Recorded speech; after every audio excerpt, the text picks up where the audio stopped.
How you doing, everybody? My Chevy Luv over there. Brakes aren't working very good. It's got drum brakes on it, and I was able to get disc brakes out of the junkyard for cheaper than I could get just the wheel cylinders for the front drum brakes. I'm sure you can guess what I'm fixing to do. First, we need to chock the wheels. Be right back.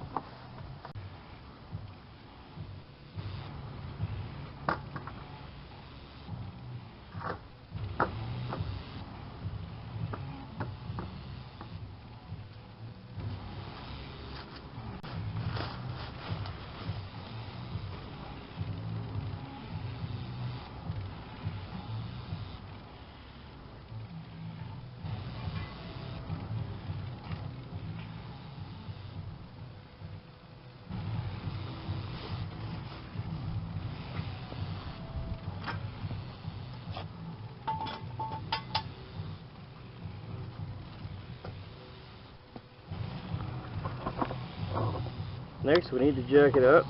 I'm going to do one wheel at a time, now we don't have to worry about one whole front end being off the ground.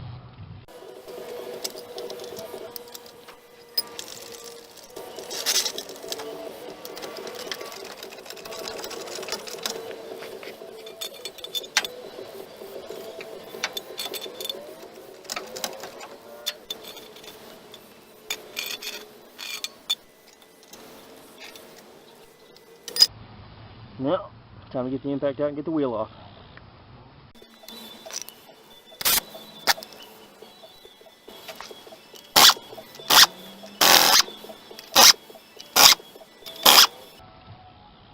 By the way, if anyone watching this can identify these wheels for me, I'm trying to find another set for the rear so I can have the same kind of wheels for the street and drag strips. Thanks.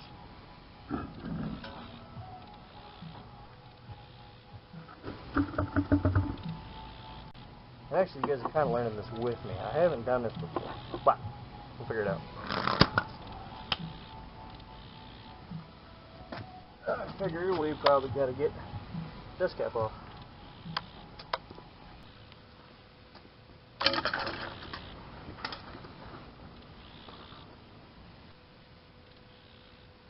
Would it be easier just to change the spindles and all? Yes. However, that costs more money. I'm not going to do that.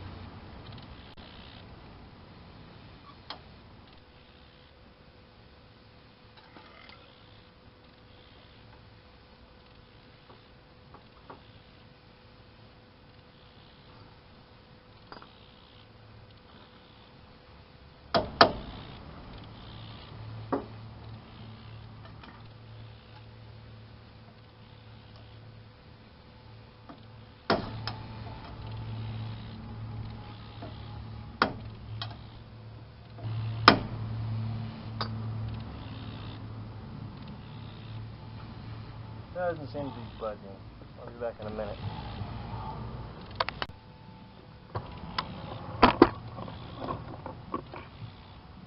Okay, I don't know why I didn't think about this beforehand, but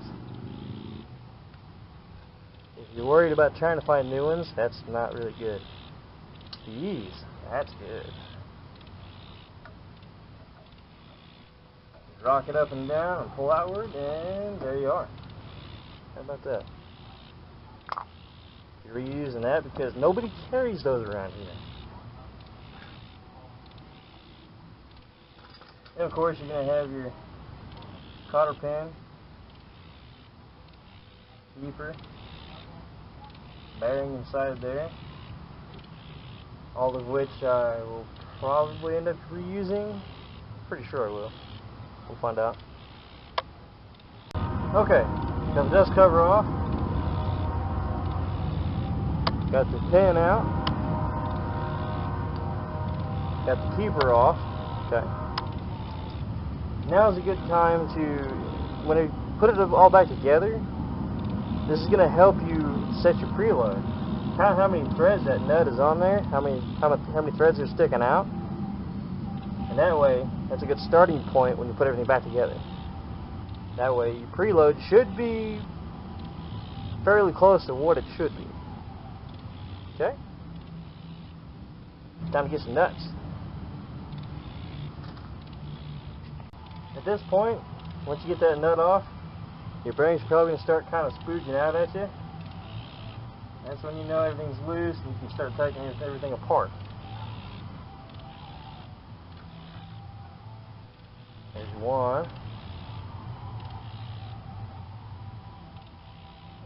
To me, that doesn't look very bad at all. I'll probably repack that and reuse it.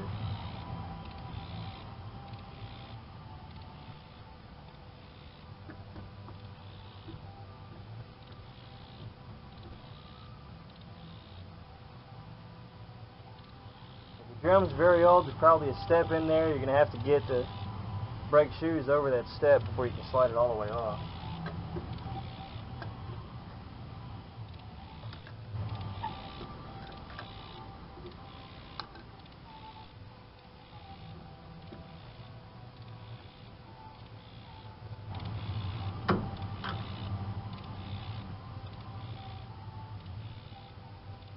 And there it is.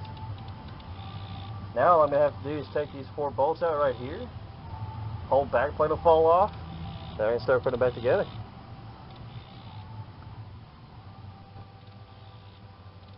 Take the inner bearing here.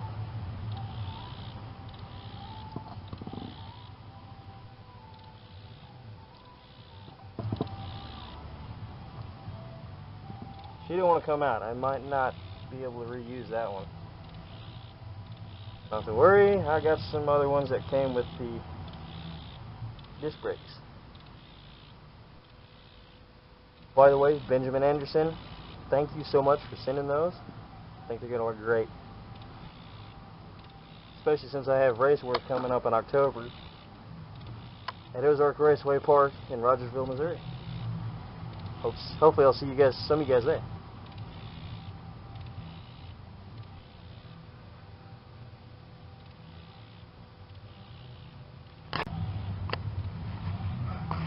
I got new brake hoses too, by the way. I'm not sure they're going to play nice with this tab, but they'll go down and connect right here.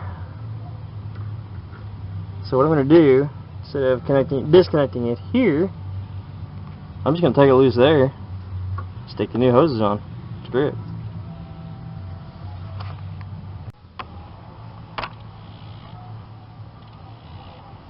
If you're going to do it poor boy style, like Lindsey Customs, you're going to make a mess. Don't try to not to, because you will anyway.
See all that brake fluid? I'm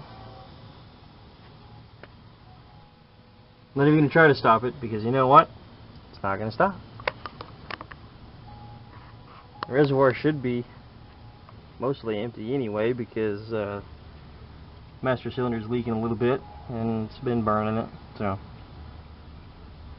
it'll stop eventually. If not, well, I've got probably a gallon of this stuff laying around someplace. I'm not too worried about it. Time to get the rest of this bullshit off.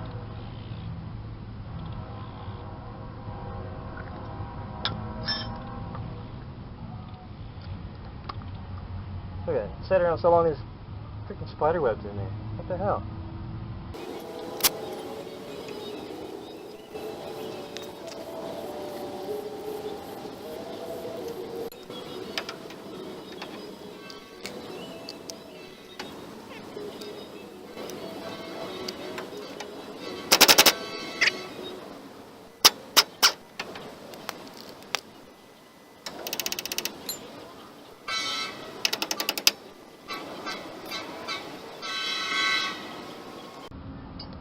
These 4 bolts also hold your steering on, so when you pull those out and your steering goes floppy, don't worry about it.